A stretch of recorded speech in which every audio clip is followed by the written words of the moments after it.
Alors, c'est une exposition monographique, on l'a compris, mais elle a un sous-titre, magnifique sous-titre qu'on doit d'ailleurs à Marjolaine, le conflit intérieur, qui est un sous-titre qui est un petit peu à tiroir. C'est-à-dire que bien sûr, on voit le mot conflit, donc on pense tout de suite aux photographes des conflits dans les années 60. Mais l'intérieur, ça montre aussi qu'on parle dans cette exposition aussi de ce qui se passe dans la tête d'un personnage qui est confronté au métier de représenter les conflits modernes. Donc cette exposition, elle se veut être toujours dans la tension entre comment on raconte les événements à un moment donné quand on est grand reporter et en partie simplement reporter de guerre, mais aussi quelles questions on se pose quand on est acteur de cette mission-là. Donc toute l'exposition en fait circule autour de cette tension, comment montrer ce qui se passe, mais comment je dois le montrer, jusqu'où je peux aller. Et ce qui m'a passionné en travaillant sur les archives de Gilles Caron, parce que vous verrez, ce n'est pas une histoire de la presse, sur la presse ailleurs, il n'y a pas de journaux. Je sais que ça se fait beaucoup aujourd'hui de montrer la presse, il y en a plein dans le musée aussi de la presse. Ce n'est pas le parti pris. Le parti pris, c'est d'aller dans les archives, et notamment les planches contacts sur lesquelles j'ai beaucoup travaillé, c'est-à-dire d'aller voir, pas nécessairement ce qui a été publié, mais comment le photographe a pu chercher les moyens de représenter ce qu'il voulait représenter, avec les exigences du métier, les contraintes techniques, et puis aussi ses opinions, voire ses opinions politiques. Donc, comment un photographe est quelqu'un qui n'est pas simplement édité, après quand c'est publié, mais quelqu'un qui est aussi dans une pratique où il réfléchit en même temps à ce qu'il fait. Donc dans les différents chapitres, on a voulu balayer un petit peu ces grandes questions. On commence par la grande question de la figure du soldat de l'information. Il fallait rendre hommage aussi à cette dimension héroïque du reporter de guerre. Donc ça va être tout le début de l'exposition. On va voir quoi? On va voir cette rhétorique de Capa, c'est-à-dire être le plus près, le plus vite, le plus dangereux. Et très vite, on voit que cette question, elle est frontalement posée par Gilles Caron. Il sait faire ça, il est au plus haut niveau. C'est quelqu'un qui mesure le danger et qui sait le représenter. Mais vous allez voir très vite, le second chapitre pose une autre question. C'est-à-dire que quand on est confronté à des difficultés, et notamment à la misère du monde ou aux horreurs de la guerre, comment on les montre? Et ça, ce qui nous a semblé très intéressant, c'est de montrer à quel point Gilles Caron s'est très vite posé des questions de formalisation et de chercher des formes et des symboles qui lui permettent d'échapper à ce qu'il détestait, c'est-à-dire la Photoshop. Il y a une Photoshop dans cette exposition, parce qu'à un moment donné, elle est arrivée, puis elle a été publiée, mais il n'y a pas de sang qui dégouline, il n'y a pas d'horreur, et il cherche plutôt la création de grandes allégories. Et c'est pour ça que la douleur des autres, on a repris ça à Susan Sontag, bien sûr, c'était d'aller vers l'allégorie, notamment la femme à l'enfant, ou le père à l'enfant, et montrer comment la douleur est un moyen de réfléchir de manière plus universelle sur la question du malheur.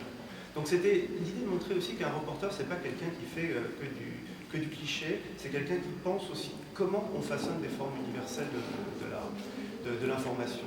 Et quand vous continuerez, vous verrez qu'on a fait un chapitre qui s'appelle aussi le regard intérieur. C'était une sorte de contradiction par rapport à l'idée de l'héroïsme. C'est-à-dire on voit dans l'héroïsme des gens qui bougent, qui sautent, qui courent. Le regard intérieur, c'est tous ces moments, et ils sont nombreux quand on regarde les planches contacts de Gilles Caron, où il se pose devant des absences d'action, et plutôt des moments où il cherche le regard, où les soldats américains au Vietnam se disent « mais qu'est-ce que je fais là? Je suis perdu, mais quel sens a tout ça ?» Et on voit que cette fascination qu'il a pour ce qu'on peut appeler des personnages absorbés, la lecture, la réflexion, le sommeil, c'est aussi un petit peu lui. C'est-à-dire que ça nous rappelle tout le temps de la guerre d'Algérie, où il passait son temps à lire, à réfléchir et à s'opposer aussi à l'autorité. Et il y a une espèce d'autoportrait permanent dans ça. C'est-à-dire que lui-même se pose des questions sur le sens de son action. En face, dans l'autre partie, il y a, c'est le moment où les guerres, à partir des années 60, ne sont plus entre deux armées, mais entre une armée et une population civile. Ça commence avec la guerre d'Algérie, si vous voulez, qu'il a si bien vécu, si je puis dire, aussi mal vécu et si intensément vécu. Donc comment on montre la guerre entre des autorités et nous tous, le peuple? Eh bien, quand on regarde les points de contact, à un moment donné, et très tôt, il dégage la figure du lanceur. Vous allez voir à quel point, c'est pour ça qu'on a fait une sorte de typologie des formes, à quel point il va identifier le type qui jette alors des cocktails Molotov, et on pense à Kiev aujourd'hui, les cocktails Molotov, les pavés de mai 68 ou les caillasses de Londonderry. Et en fait, il invente une chorégraphie urbaine de David contre Goliath. C'est assez étonnant.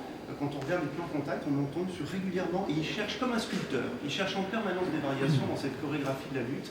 Et vous allez voir, c'est assez étonnant de voir comment il résume une situation avec ce type de figure. En ce sens, pour moi, il y a la constitution peu à peu d'un registre de forme. Et puis, la dernière partie à ce niveau-là d'exposition, c'est ce que j'ai appelé la conscience malheureuse du photographe, c'est-à-dire qu'à un moment donné, toutes ces questions qu'on se pose en même temps qu'on fait des images, elles aboutissent à se regarder soi-même et à se dire mais qu'est-ce que je vaux, qu'est-ce que je fais là, quel sens a mon métier. Et c'est toute cette série sur les autoportraits, sur les portraits de McCullin qu'on citait tout à l'heure, il se met à inventer quelque chose qui m'a fasciné quand je m'en suis rendu compte, parce que c'est exponentiel dans le temps, c'est le reportage dans le reportage. Hein, c'est très shakespearien, c'est le théâtre dans le théâtre. À un moment donné, je ne raconte pas le monde, je raconte celui qui raconte le monde.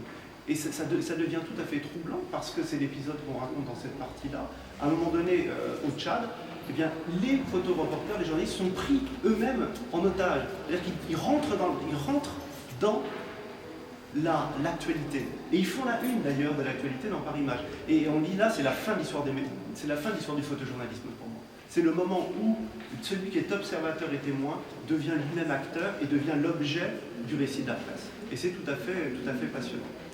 Et puis bon, cette démonstration, si vous voulez, on la continue à l'étage, sur la mezzanine, et ça, c'est, je dirais, le bout du bout, c'est le moment justement où cette espèce de fiction montre à quel point Gilles était cinéphile, passionné par le cinéma, il était sur les tournages de Godard, de Truffaut et de tant d'autres, et il regardait le monde avec les yeux de la nouvelle vague. Et toutes les guerres dans les rues, toutes les guérillas dans les rues qu'il a si bien présentées, cette jeunesse qui est belle, qui est courageuse, qui est élégante, c'est quelque chose qu'il regarde aussi dans les tournages de cinéma. Et vous verrez à l'étage que les portraits, que ce soit dans les rues de Prague qui nous amènent sur les tournages de Godard, c'est assez étonnant. Et qu'il y a donc finalement, on parlait de style, il y a une œuvre de Gilles Caron, une œuvre dans le photojournalisme. Elle n'est pas ailleurs, elle n'est pas dans l'art, hein, c'est pas du tout un problème d'art. Cette œuvre, elle est dans le photojournalisme et elle pose des questions de forme, de stylisation et de conscience de ce qu'est ce métier encore aujourd'hui. Et je pense que c'est la fin d'une époque, probablement, puisqu'il disparaît en 71, et c'est le moment où cette notion d'auteur commence à apparaître. Hein. Lui, c'est avant l'auteur, c'est avant la question de l'auteur, mais c'est peut-être déjà toutes les problématiques de l'auteur qui vont aboutir jusqu'à la question de l'artiste à la fin du XXe siècle. Et c'est pas pour rien que le lieu de la consécration du photojournalisme, c'est le musée, c'est plus la presse. Voilà. Je vous remercie.